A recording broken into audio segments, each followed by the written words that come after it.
Alright, it's a beauty day here. Just gave the van a wash, gave the roof a good scrubbing. I think I'll put my roof basket back on.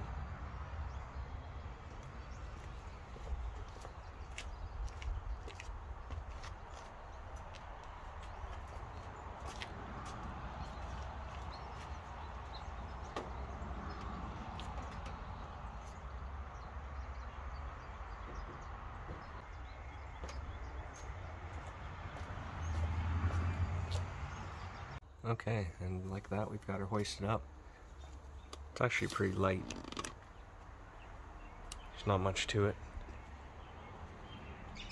It's one of the Princess Auto or Cabela's roof racks.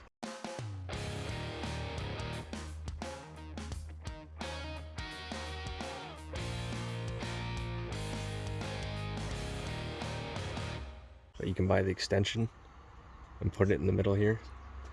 You can see I got the Power Fist logo there.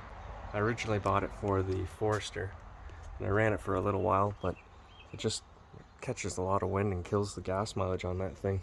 And I think this van gets terrible enough gas mileage as it is that it doesn't seem to affect it that much. So we got her up top here. Good clearance from the fan. I'll just get it centered side to side here. And we'll start clamping her down. Okay, so we'll just get them on there loosely, all four corners, so we can still move them around. Okay,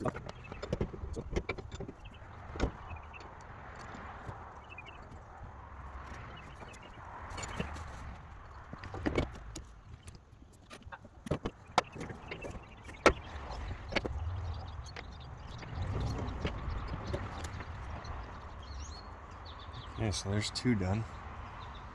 I just noticed something. I re-noticed it. I think I've seen it before. Look at the seam sealer right in the corner of my door. Look at the crack.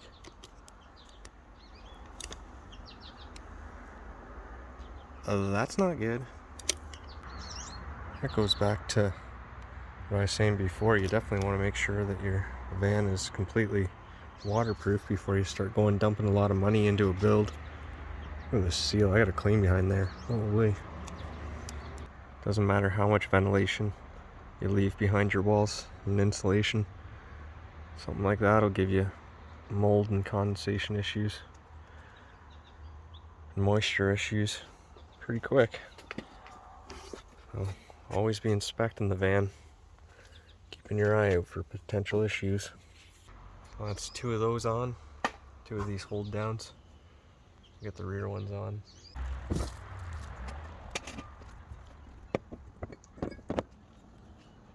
Green frame here. Oh yeah. You're in the Max fan, not a sponsor.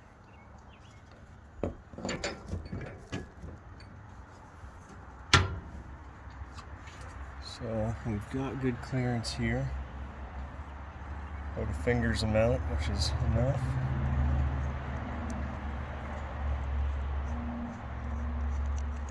Pretty well centered in between those points in the rack, so that's good.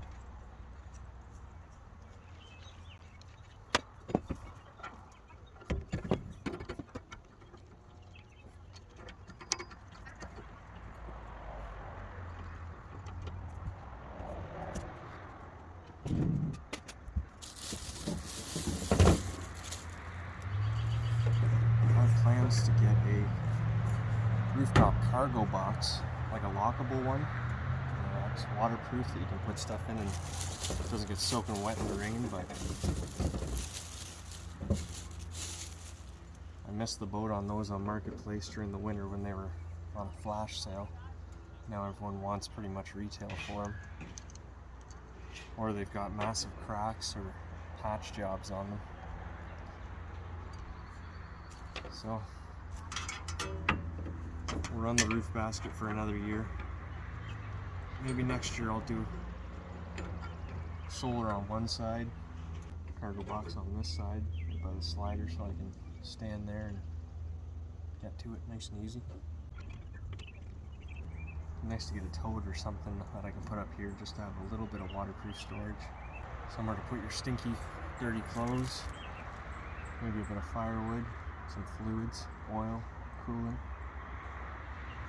maybe a bit of recovery gear, toe straps, stuff like that. So now I'm going to go around and look through and make sure that I'm on a good part of this arch here. You know, so that's not maxed out like that. Something like that. Move them around, get them all in a prime location. And we'll start tightening them down. Do one more measurement side to side here to make sure it's center.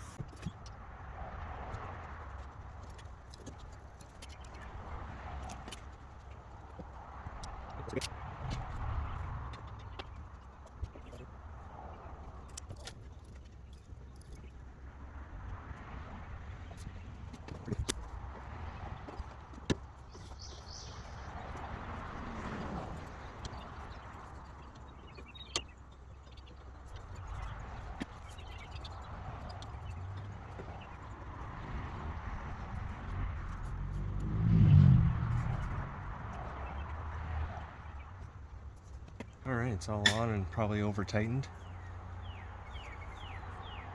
All that flexes in the factory roof rails.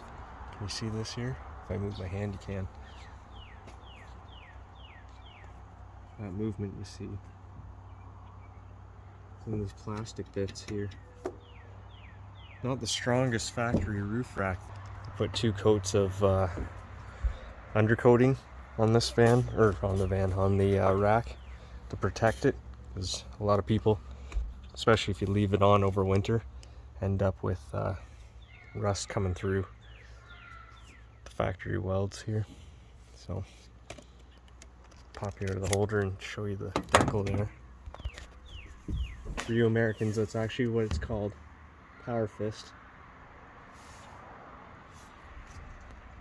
That's the house brand of tools at our version of Harbor Freight, which is called Princess Auto.